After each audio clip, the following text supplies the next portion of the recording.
దేవునికి వందనాలు. Good morning, శుభోదయం.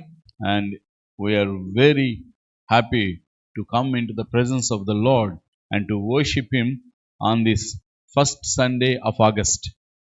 మనము ఈ దేవుణ్ణి ఈ నెలంతట్లో మొదటి ఆదివారం రోజు దేవునికి స్తుతియాగం చెల్లించడానికి ఈరోజు ఉదయకాల ప్రార్థనకు వచ్చినందుకు దేవునికి మొదటగా వందనాలు.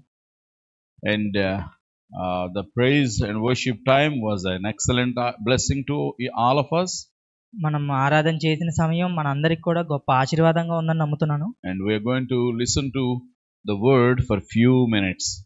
ఇప్పుడు దేవుని మాటని మనం కొన్ని నిమిషాలు ధ్యానిద్దాం. It is always good to hear from the Lord.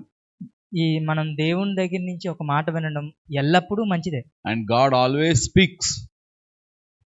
దేవుడు ప్రతిసారి మాట్లాడతాడు. It is many times it is you and me who won't listen to Him. చాలా సార్లు మీరు నేను వినకుండా ఉంటాం కానీ దేవుడు మాత్రం ప్రతిసారి మాట్లాడతాడు. God continuously speaks. దేవుడు అనుదినము మాట్లాడతాడు. We need to have the ears to receive what He is saying. కానీ మనం దేవుడు చెప్పే మాటలు వినే చెవులు కలిగి ఉండాలి. We do have ears, మనకి చెవులు ఉన్నాయి, but they don't listen to God sometimes. కానీ దేవునికి కొన్ని సమయాల్లో దేవుడు చెప్పే మాటలను వినబవు. I should not say sometimes, I think many times you will be right. కొన్నిసార్లు అని అనడానికి లేదు కదా, చాలా సార్లు మనం వినకుండా ఉంటాం. Many times we listen to our minds. చాలా సార్లు, అన్ని సార్లు దగ్గరగా మనం మన మనసుల గురించి, మన హృదయాల గురించి, and we listen to the people. మన చుట్టుప్రక్కన ఉన్న వారి మనుషుల మాట వింటాము. We hear to our enemies. మన శత్రువుల మాటలు కూడా వింటాము. But we rarely listen to what God is saying to us. కానీ మనం చాలా అరుదుగా దేవుడు చెప్పే మాటలు వినడానికి ఇష్టపడతాం. But when you are willing to listen, కానీ మీరు ఎప్పుడైతే వినడానికి ఇష్టపడతారో then God will be ready to speak. అప్పుడు దేవుడు మీతో మాట్లాడడానికి కూడా సిద్ధపడి ఉంటాడు. Today we take up another familiar verse. ఈ రోజు మనము బాగా సుపరిచితమైన వచనాన్ని ఇంకొక దాన్ని చూద్దాము. And this is misunderstood many times. ఇది చాలా సమయాల్లో సరిగ్గా అర్థం చేసుకోబడదు. Many of the Bible verses are misunderstood. బైబిల్లో ఉన్న చాలా వచనాలని మనం సరిగ్గా అర్థం చేసుకోము, అపార్థం చేసుకుంటాం. మనం బైబిల్లో ఉన్న చాలా వచనాలని అపార్థం చేసుకుంటాం. We don't really understand the meaning behind it. మనము దాని వెనకాతల ఉన్న భావము, దాని వెనకాతల ఉన్న అర్థాన్ని ఆలోచించం. Many times we take just a part of a verse. మనం చాలా సార్లు ఒక వచనంలో ఒక భాగం మాత్రమే తీసుకుంటాము. Many times we take the verse alone without the context. ఇంకొన్ని సార్లు మనము ఆ వచనం ఒక్కటే తీసుకుంటాం, అది ఏ సందర్భంలో రాయబడింది అన్నది ఆలోచించాం. Beware of that. కానీ మనం దాని గురించి జాగ్రత్త పడి ఉండాలి. We are going to take up a wonderful verse from the scriptures, but could not be understood if you don't take it fully. మనము బైబిల్లో నుంచి ఒక మంచి వచనం తీయచ్చు మనం అర్థం చేసుకోవడానికి, కానీ మనం దాన్ని పూర్తిగా ధ్యానించి అర్థం చేసుకోవడానికి ప్రయత్నించకపోతే అది మనకు వ్యర్థం కదా. So we're going to take Romans chapter 8 verse 28. మనం ఇప్పుడు రోమీయులకు రాసిన పత్రిక 8వ అధ్యాయం 28వ వచనం చూద్దాం. And I will read it in English, and then Barry will read it in Telugu. Then we will meditate on it for few minutes. ఇది నేను ఒకసారి చదివాక మనం దీని మీద కొద్దిసేపు ధ్యానం చేద్దాం. We know that all things work together for the good of those who love God, who are called according to His purpose. దేవుడు ప్రేమించు వారికి, అనగా ఆయన సంకల్పము చొప్పున పిలువబడిన వారికి మేలు కలుగుటకై సమస్తము సమకూడి జరుగుచున్నవని ఎరుగుదుము. Okay, very interestingly, do we know this? చాలా ఆసక్తికరమైన విషయం ఏంటంటే మనకి తెలుసా? ఆసక్తికరమైన విషయం ఏంటంటే మనకి ఇది తెలుసా? Here Paul says we know. ఇక్కడ పౌలు అంటాడు మనకి తెలుసు. Read it from the scripture. We know. What is the word for we know? అని ఎరుగుదుము అని అంటాడు. మళ్ళీ పౌలు అంటాడు మనం ఎరుగుదుము అని అంటాడు. ఏంట్రా?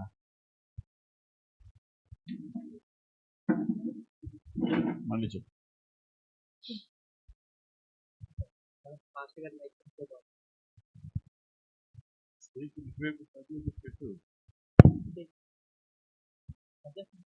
Praise the Lord. Hallelujah. Praise the Lord. వదిలే. Praise the lord.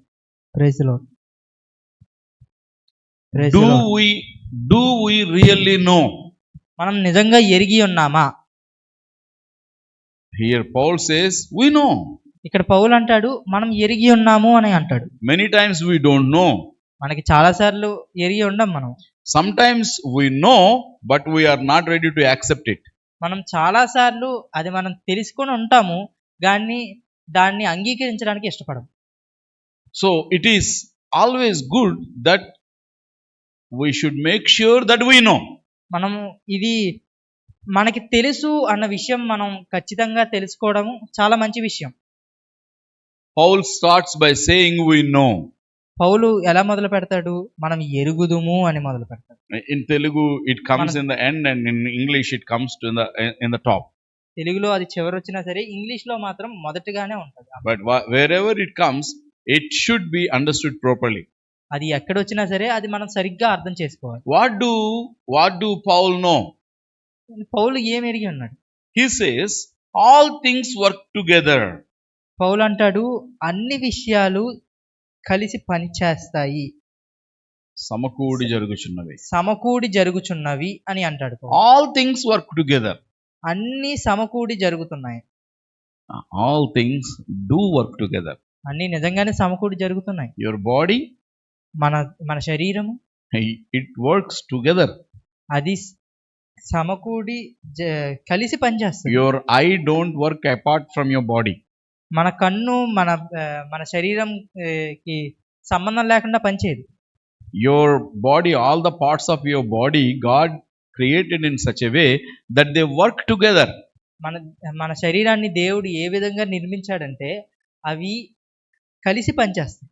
దాంట్లో ఉన్న ప్రతి అవయవం. I like Tom and Jerry cartoons. నాకు టామ్ అండ్ జెర్రీ కార్టూన్ అంటే చాలా ఇష్టం. Because I see a lot of biblical things narrated very differently. నేను దాంట్లో వాక్యానుసారమైన విషయాలు బోల్డ్ అన్ని వేరే విధంగా చూపించడం చూశాను.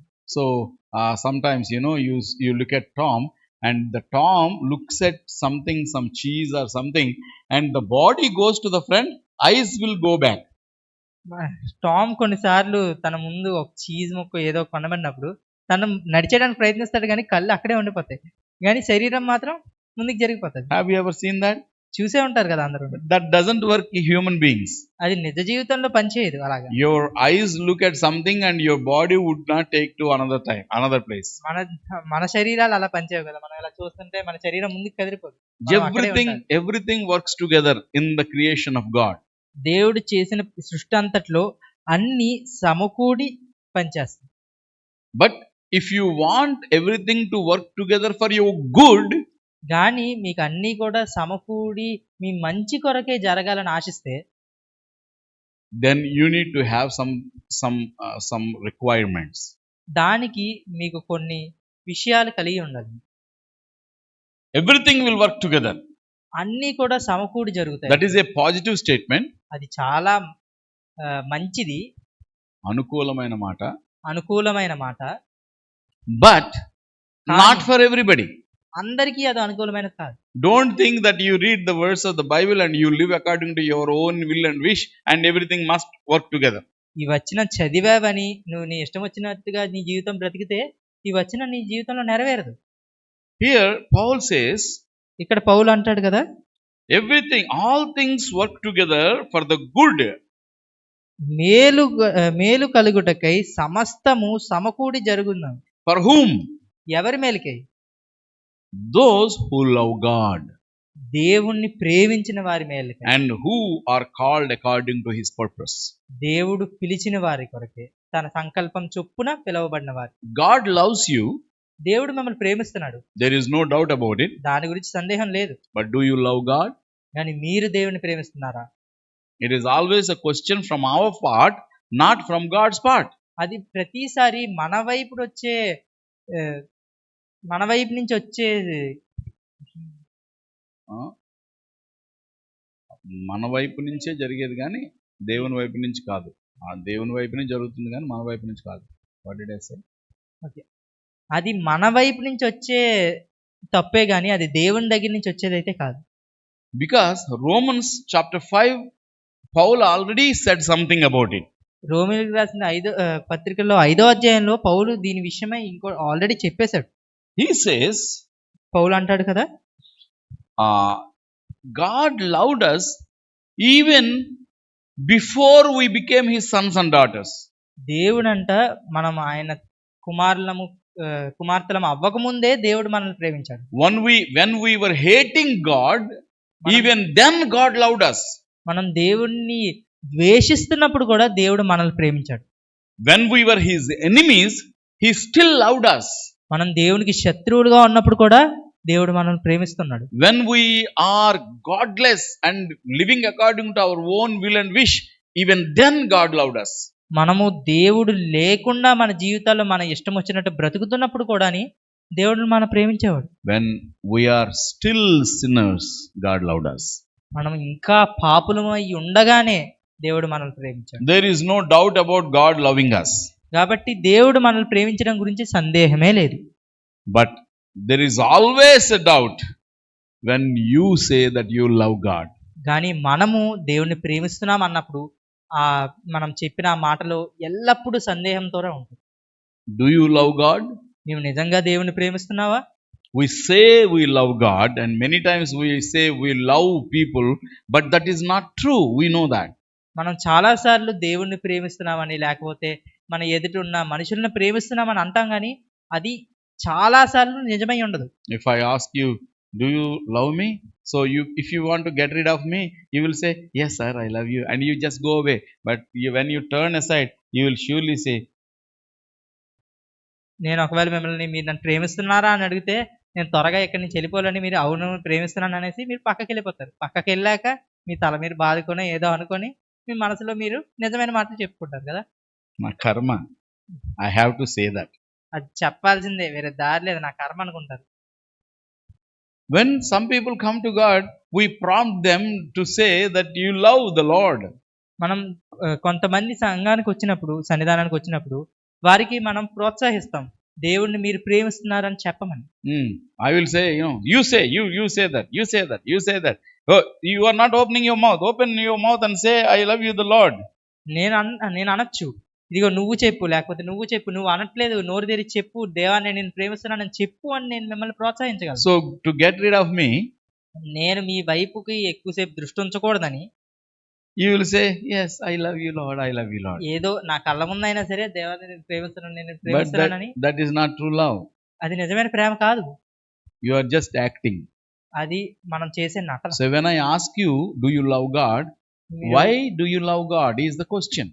నేను మిమ్మల్ని దేవుడిని మీరు ప్రేమిస్తున్నారని అడిగినప్పుడు మీరు ఎందుకు ప్రేమిస్తున్నారు అన్నది ప్రశ్న. Do you want to please the people or do you want to please God?